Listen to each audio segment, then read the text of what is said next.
Ask Me Some Things because Ask Me Anything needed boundaries. So when we ask for questions from our listeners, oftentimes they need to be edited. Of course. Because holy shit, guys, chill out. Yeah. Queen Emma wanted us to do a cool 87 questions, but since even she knows that's ridiculous, we're going to do some math here. So numerology, if you will, 8 plus 7, 15. 15 is still a lot. So let's just see how many of these we want to do. Deal. Perfect. Love it. Fuck this rundown. Okay. Number 1, first up, a hard hitter from SGAA11. What are Travis's thoughts on you and the girls getting a cat? Has he helped to convince Jason? I'm pro cat. I know that. Jason acts as if he's not pro cat. We had the coolest cat growing up. I talk about Flash all the time. Flash was an assassin. Yeah, she was. She would snuggle up next to you when she was in the house. Yes. She would come by and say hi. She was definitely the homie. I think Jason can't replace Flash. I think Flash is such a This is deep-seated trauma. It's such a pinnacle. She was so amazing. She's on the top shelf of cats. And I think it's gonna be hard. Yeah, she used to do stuff like bring birds in for Jason. And she brought offerings. And leave him in his room, I do know that every time someone references Flash, there is a reference to the middle of the night fight club that she was holding on the street. Oh, he was the best. Yeah, beating the shit out of the neighborhood cats. We talk about it all the time. The little cat GoPros, you guys have seen those things? Yes. Where they literally meet up in the alleys with other cats. I was I thought this was all just a movie. Yes. No, this is it's legit. I didn't see rodents in that until I went to college. That's mice why I want a cat. And all that, nothing was ever around the house. Hot take. I actually want a cat for rodent control. So anyone who I'm fine if a cat snuggles. I want that cat to be a stone cold killer. Mm-hmm. Get you some barn cats. That's what we're gonna do. There you go. That's my way in. Yeah. Do you want me to really press it? No, it's okay. Want me to be his therapist and be like, Jason? No, we have to. How do cats make you feel? Do you miss Flash? Tell me about what it meant to you when she was gone. There's a lot of people who are just bring one home. Or get Uncle Trav to gift one. And we have an agreement. No heartbeats. Only no one kind of heartbeat. Oh, no. I actually found this out the other day, is that donkeys protect the land. Yes. I didn't know that. They're like guardians. It took somebody to tell me no, that's why everybody always has just one donkey on their property that has But they don't want to be alone. One day I'm going to have a donkey too, because they don't want to be alone. We had a good friend of ours, Evan Davis, as you know. His family had a bunch of, I think a couple of goats, but they had a donkey. Yeah. And it was the coolest pet. Of course it was. You see that thing with the stiff neck, he start running over to you. They're so cute. A bunch of people say, just get the cat. And I don't think that they understand that. That's not how a relationship works. That's not how anybody should be bringing things to the house. No. Especially something like that. Don't you want everyone to have buy-in? Yeah. Yeah. We're gonna get to a point where the cat will come and it will be welcomed by all. Yeah. It's not right now. At all. It's probably not in the near future either, but here we are. From @struggling college film kid, how does Trav feel about Kai wearing red to Chiefs games, but never actually Chiefs gear? Doesn't bother me one bit. I appreciate that you're even there. That's all I care about. You could come rocking green every single time. I would not do that. You wouldn't, because you're the best, and you want to support me, but I completely understand you not wearing anything but Big Eagles. Ed would disown me. Yeah, and a lot of Philadelphia would have a problem with this. Yes. We've seen this with just Jason wearing a Isn't that Chiefs crazy? jersey. Yeah. That's weird to me. That's weird to me because even though Jason played his whole career in Philly, he did not grow up a Philadelphia Eagles fan. So, and, hot take, you're his fucking brother. How about that? what? Yeah. And also, it's not like you've played your entire career at the Chiefs. So it's not like Jason's out here like putting on this jersey, putting on that jersey. Well, now he is because he fucks around on Monday nights. But he's a fan of the game. He is. He's a fan. Big football fan. Yeah.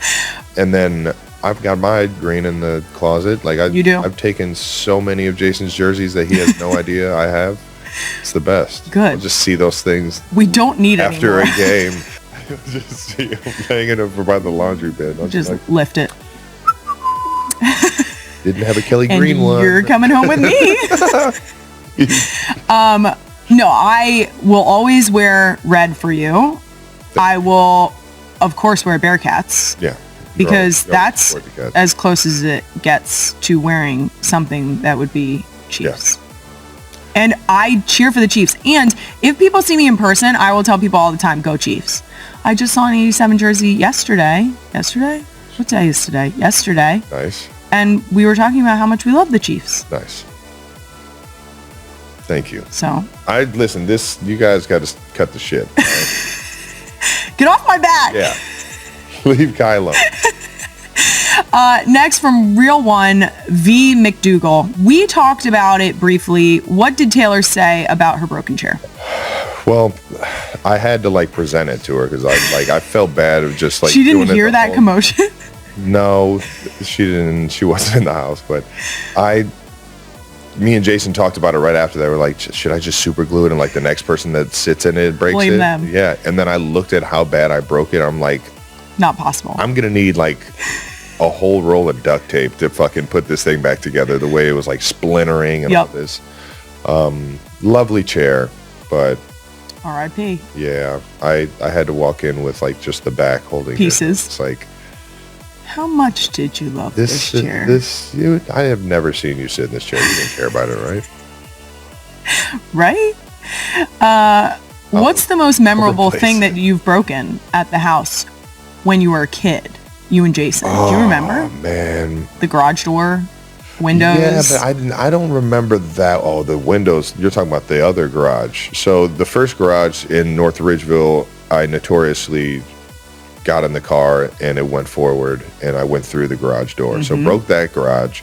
But our entire childhood, we used the garage doors at the Cleveland Heights house as backstops. Yes. It was like we could, it was like, the tennis walls that they have at parks? Yes. For some reason, we had a tennis racket and a bunch of tennis balls, and I would just fucking... try to dent it. Yeah, Pete Sampras that thing to death. And then it was the backstop when, we would play catch. So the windows on it were broken. Or, I'm assuming hockey shots, There's too? Holes, yes, exactly. There's holes in it from the hockey pucks and the street hockey balls and all types of athletic stuff. Because I'm pretty sure it was everything. It was footballs. It was you name it. Yeah. You could see the imprint from a basketball on the walls. It's like we painted it like a sports complex.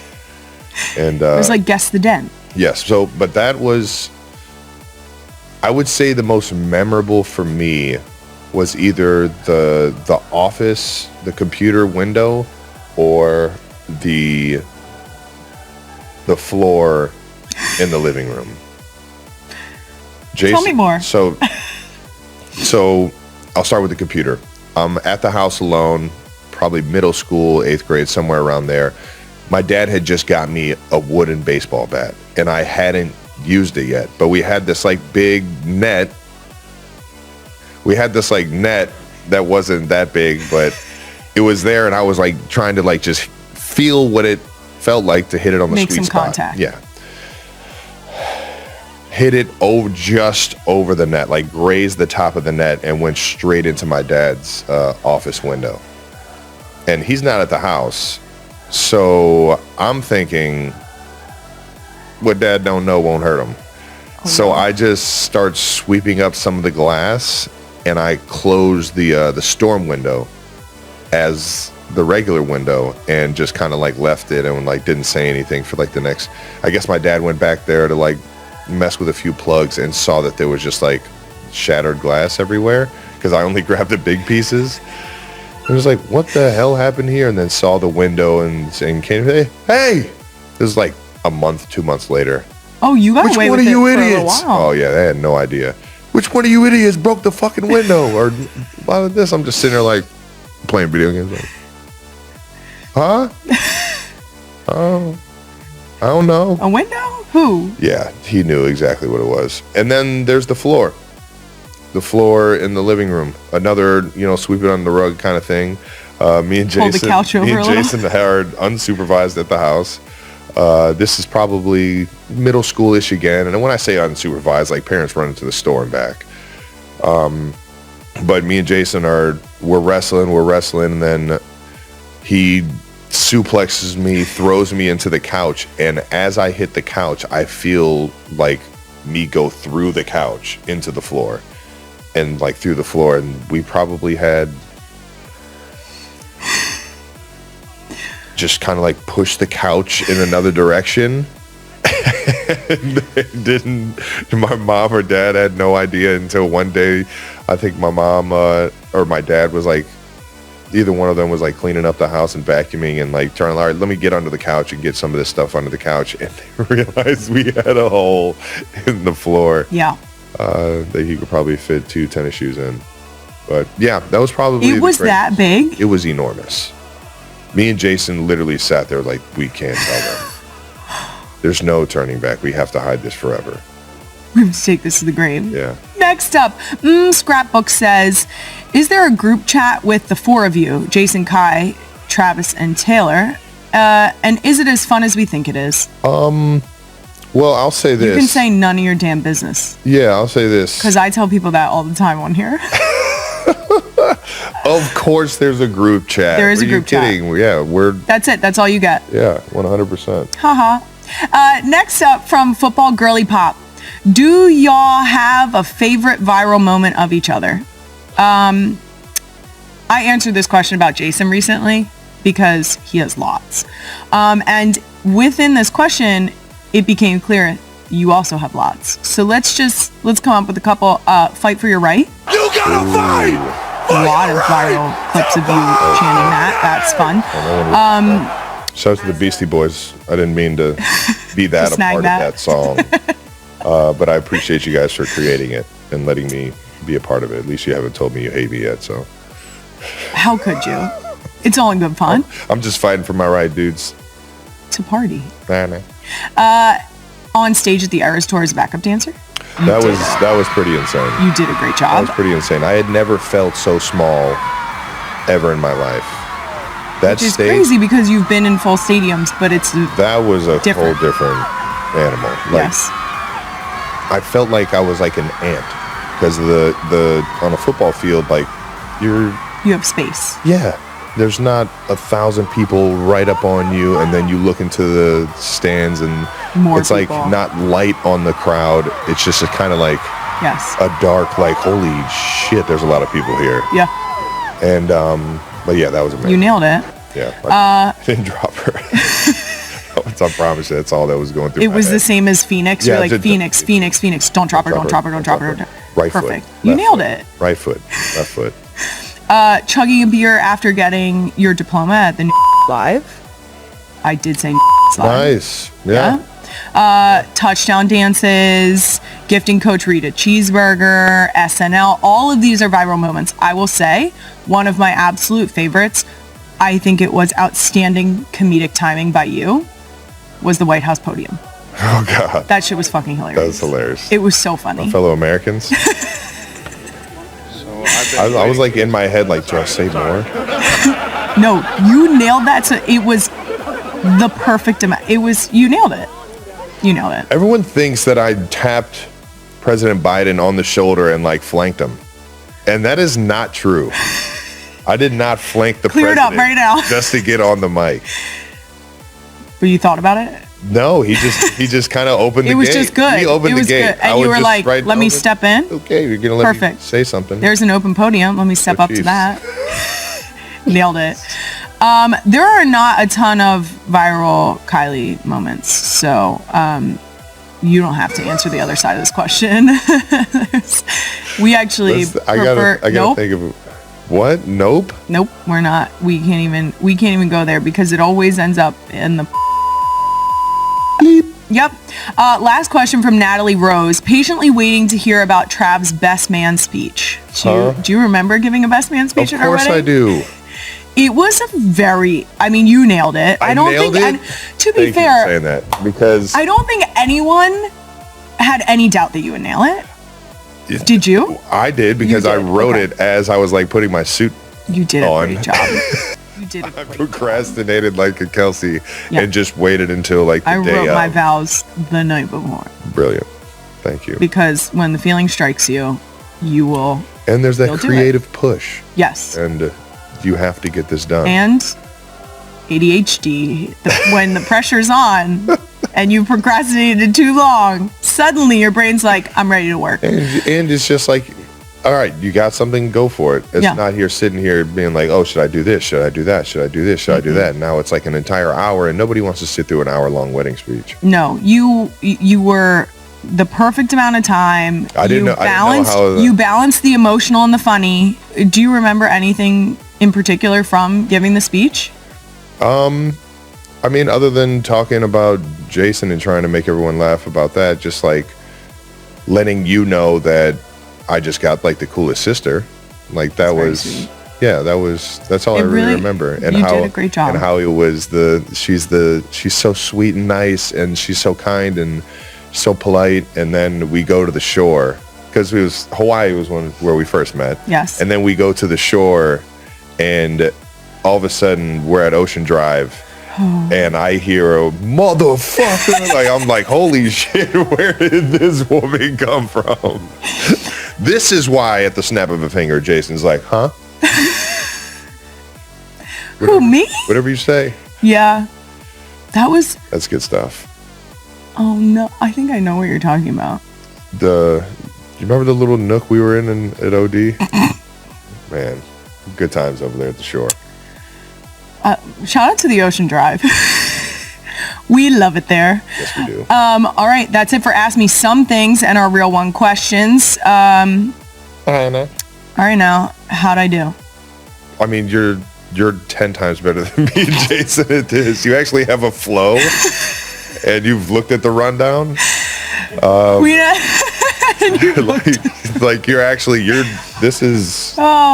Wait, can we set the record straight?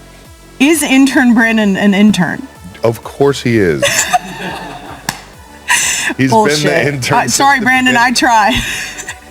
Last thing for this special episode, Travis, I couldn't possibly let you go without, let's call it a sisterly roast. Okay. Oh, God. To be clear, I have been... I feel like one of the things that we bonded over early was your fashionable sense. Oh, God. And my lack thereof. Now, my initial reaction to these photos was laughter. Uh-huh. You did a great job. Let's go! All of these photos are from your GQ photo shoot. Which was a blast. Shout out to everybody at GQ. Amazing. So, I have questions. Thank you for acknowledging this. That's a pretty big hat. What's going on? Every outfit I put on, yes, I would laughed. So you did too? Yes. Great, I'm perfect. Like, this is hilarious. And they're going to put me in the swamp? Yes. They're actually coming for these style choices right now, if you can hear the sirens. You should have seen the indigenous Floridians that were staring at me with this hat on as they were trying to hand me. No, the people on set. Oh, yeah. Okay. Oh, yeah. Well, we didn't just go straight into the swamp with like nobody. Are you actually holding? Educated. Yeah, 100%. You're holding a crocodile there. Yeah, it's not. Okay. Yeah, it's real. That's incredible. First of all, brave. That thing was heavy. Was it? It's heavy, and what you don't realize is that I'm standing on lily pad roots. I was just about to ask that question. Did they check under your feet? 15 feet deep. And I'm just standing on the roots of the lily pads right there. See, this is why I wanted to get into this, because on one hand, you're looking at this and you're like, this is ridiculous. But this was like a legitimate feat that you accomplished here. I was proud of myself. Did you get the bag dirty? No. Okay, great. Oh, my gosh. Sure. Or else Slaw would have killed me. Okay. More questions. Okay. What type of construction were you doing in the ocean? I was doing turtle construction. I was doing water, moving, Yep. getting... And is the horse under the water, or was it a seahorse? What's happening with the cowboy hat? The cowboy hat and the construction vest. Yes. They were at the same. There was like one look. This is one look. Yeah, and then we were like, maybe do one without the other because they were clashing with the water. Oh, you had them on at the same time at Yes. one point. And then, yeah. Okay, so that actually, this was actually great decision making. Yes. Because that would have been too much. Right? It was way too much. It was too much, and yeah. then you split it, and this is clearly not too much. This is exactly what it's supposed to be. No, that's enjoying the water after a hard day's work. Sure. On site. Refreshing dip. Great. What else do we have? Yep. How sweaty. Okay, so this shoot was in South Florida. It was literally in the Everglades. Yes. So fuzzy, here we go again with the fuzzy hat. Smaller fuzzy hat, though. In June. In June. How hot were you in that pea coat? I was sweating my tail off. Were you? That was the most uncomfortable part, is that I'm sitting here trying to make a serious face for the shot. Yes. Knowing how because bogus you're I professional. look. Knowing how bogus I look and feel, even though I thought that was pretty cool. That shot, that's actually, that's pretty cool. You get the old car. Mm-hmm. But I was literally sweating bullets the entire time. Like down your face. Yes. You're trying to pretend like you're not. Like, it just wasn't happening. And that's why And it got to the... Kylie Kelce was overcome with emotion when Travis Kelce made a heartfelt promise involving her children during an episode of the Not Gonna Lie podcast. What began as a relaxed and casual conversation quickly turned into one of the most touching moments shared by NFL fans and the Kelce family in recent days. Kylie Kelce, who is widely known for being grounded, honest, and rarely emotional in public, found herself unable to hold back tears after Travis made a simple but deeply meaningful commitment. He promised that he would personally take her children to Super Bowl 60, where the New England Patriots are set to face the Seattle Seahawks. That quiet moment did more than move Kylie to tears. It revealed a side of Travis Kelce that fans don't always get to see. Not the superstar athlete, not the Super Bowl champion, but a caring uncle who values family above everything else. Just a genuine promise shared in an honest conversation. The episode of Not Gonna Lie carried its usual warm and easygoing tone, reflecting Kylie Kelce's signature style. Open, sincere, humorous, and refreshingly real.